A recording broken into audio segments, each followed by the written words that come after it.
Olá, meus amigos e amigas. Estamos retomando e iniciando a sexta aula do curso Recrutando, Selecionando e Formando uma Equipe de Alto Desempenho. O nosso lema é: sua equipe pode ser o diferencial do seu negócio. Eu sou Fabiano Medeiros, tutor e produtor deste curso. Vamos lá? Vamos relembrar o que aprendemos na aula 5, respondendo as seguintes questões. Qual a principal finalidade de uma dinâmica de grupo num processo seletivo? O que deve ser feito no planejamento e organização de uma dinâmica de grupo? Por que é tão importante ser informado aos candidatos o objetivo da dinâmica de grupo? Por que é importante o recrutador convidar outras pessoas a participarem do processo seletivo, sobretudo na dinâmica de grupo? O que deve fazer o recrutador ao perceber que o ambiente da dinâmica está ficando fora do controle em função das emoções surgidas ou mesmo de possíveis instintos primitivos ou comportamentos inadequados? Por que recomendamos que a dinâmica de grupo seja realizada por um profissional experiente como um psicólogo? Quais são as outras formas que podem contribuir para a assertividade do processo de seleção? Por que é tão importante o feedback a todos os candidatos? E atenção, se você conseguir responder 70% deste questionário sem consulta, é porque você teve um bom nível de aprendizado. Parabéns! Se não, retorne à aula 5 e tenha a humildade e a persistência dos campeões. A humildade de refazer a aula e verificar onde está tendo dificuldade.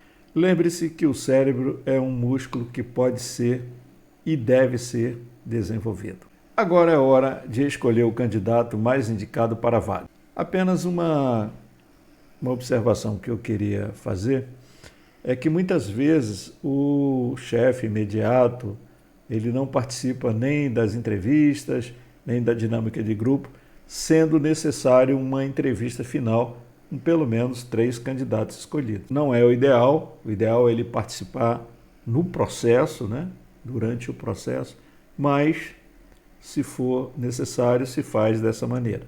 Ou seja, ele é quem faz a escolha final. Use uma matriz de decisão contendo o nome dos candidatos e características requeridas, os atributos. Dê notas de 0 a 10 para cada característica atributo do perfil dos candidatos. Faça uma soma das notas e escolha o candidato com maior pontuação. Fique atento porque um candidato com maior pontuação pode apresentar baixa nota para uma competência essencial exigida pela função no perfil que estamos utilizando. Aqui está o exemplo de uma matriz de decisão para um cargo de gestor de tráfego de internet. Então aqui tem os candidatos, os pesos para cada atributo, cada competência, cada ponto de observação, total de pontos, e aí depois tira o total e verifica quem está sendo o melhor candidato. Nesse caso aqui, nós tivemos o Pedro Sobral, que é um grande mestre na área de gestão de tráfego, como candidato escolhido, usando a matemática para não errar. Então, escolhido o candidato, vamos para o processo de admissão. Muitas empresas cometem o erro de desconsiderarem que os candidatos também selecionam as condições de contratação. Como nós falamos lá, se eu não me engano, na aula 3. Ao iniciar o processo, é sempre importante conversar sobre as condições gerais de contratação, de forma honesta, ainda que de forma básica, como cargo, local de trabalho, previsão de remuneração, horário de trabalho, tipo de atividades e outras. Eu também recentemente estava num cliente e vi a moça do recrutamento conversando com a candidata que já na fase de triagem demonstrou desinteresse em função do tempo que ela perdia para chegar naquele local de trabalho. Então é bom para todo mundo. Tudo que é bom para todo mundo ganha. De qualquer forma, essa é uma etapa super importante de esclarecer em detalhes todas as condições, mesmo no processo de admissão. Porque tem coisas que não são possíveis de serem ditas no início do processo seletivo. Benefícios em detalhes, como proceder, que que só aí na admissão é que é mencionado. Assim, o candidato tendo aceito essas condições, é a hora de celebrar a decisão da empresa e encaminhá-lo para o setor de admissões. Feita a admissão e seguindo todos os processos legais, como anotação na carteira de trabalho, registro de dependentes para fins de imposto de renda ou para fins dos benefícios e toda a parte burocrática exigida em lei, vamos à integração. O que é a integração? Trata-se de um momento muito importante na chegada do novo na organização.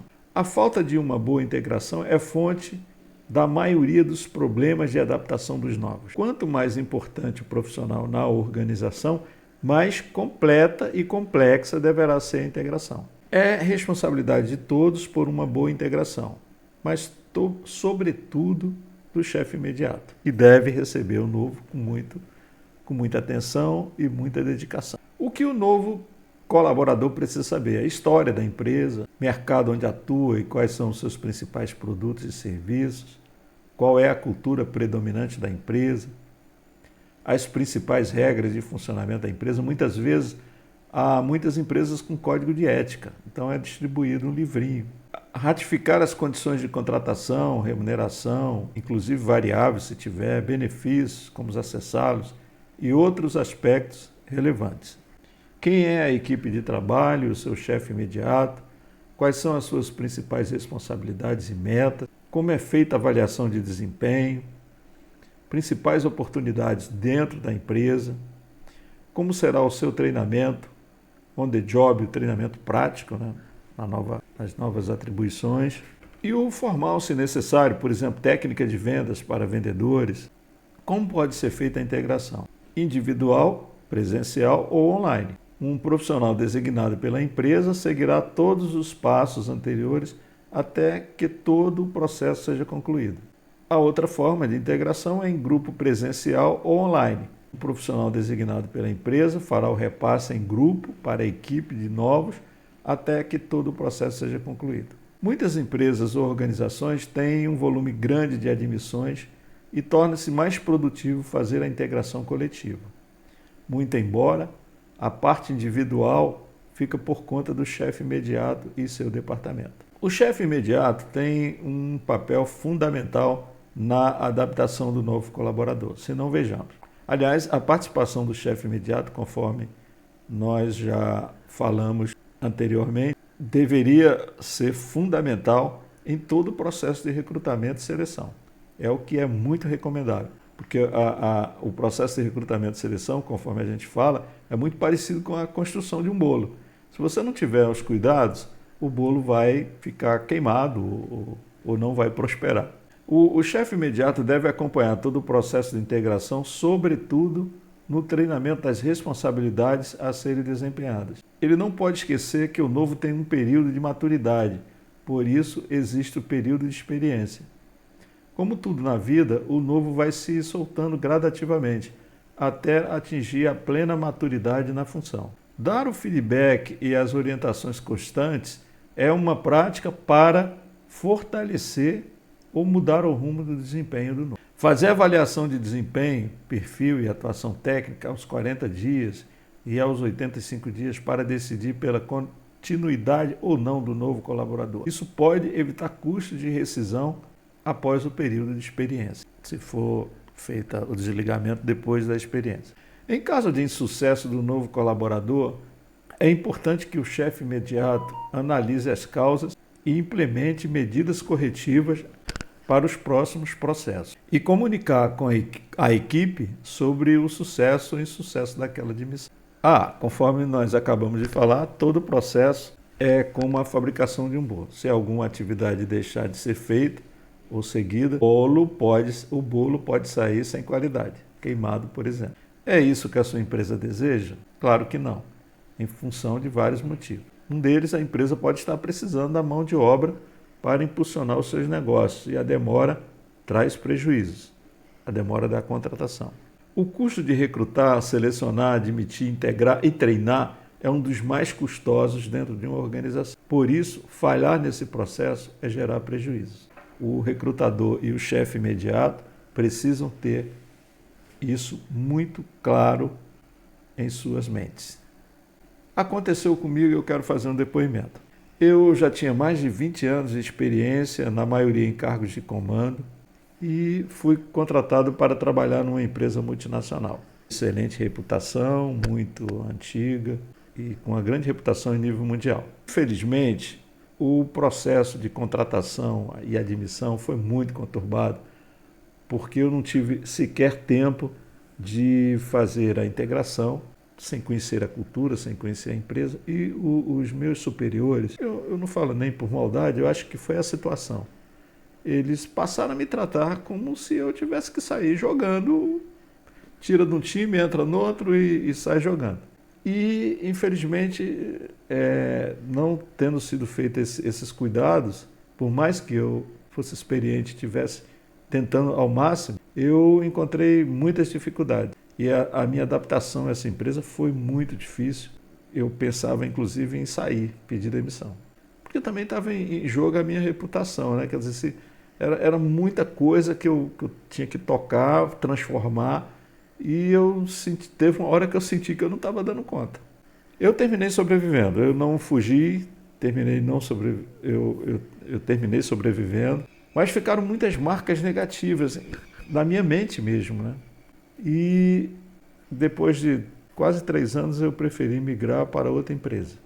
E fui viver, fiquei amigo da empresa que saí, depois voltei para essa empresa, numa outra condição, mas foi muito difícil exatamente pela falta dessa coisa tão singela da integração. E olha que eu era uma pessoa já madura.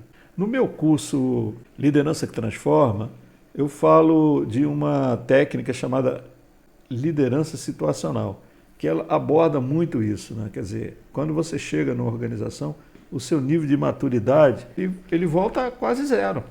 E você tem que ir construindo gradativamente até você se soltar. Independente se você é ou não um executivo, com todo mundo. E agora, imagina com um funcionário novo que não tem experiência, que não tem maturidade, se ver numa situação de ser cobrado sem saber nem por quê, nem por quais metas, nem por qual trabalho. É muito desagradável. Recomendo máximo de atenção.